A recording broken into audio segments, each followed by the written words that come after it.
سن 7 سالگی سنیه که همه ما با رسیدن به اون سن وارد یه مرحله جدیدی از زندگیمون میشیم.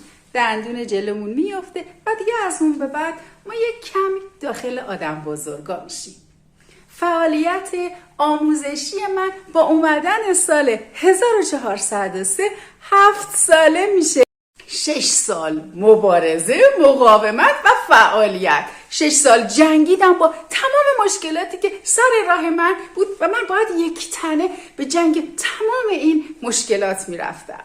6 سال فعالیت کردم، تونستم خودم رو سر پا نگه دارم علیرغم بسیاری از مشکلات و بگم که اینجا همون جاییه که فرزند علاقه‌مند به آشپزی و قنادی شما میتونه از سن کودکی رشد کنه و اون استعدادش اینجا پرورش پیدا کنه. توی این 6 سال سعی کردم که استانداردهای کار آموزشی رعایت بشه. از تجاربم استفاده کردم، آزمون و خطا کردم و خدا رو شکر رسیدم به یه وضعیت استیبلی که میتونم توی اون کاملا استوار و قوی قدم بردارم و ادامه بدم.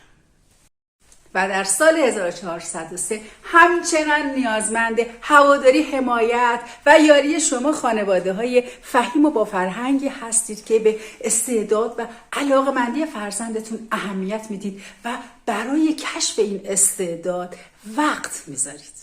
سال 1403 به همه شما خوبان مبارک باشه.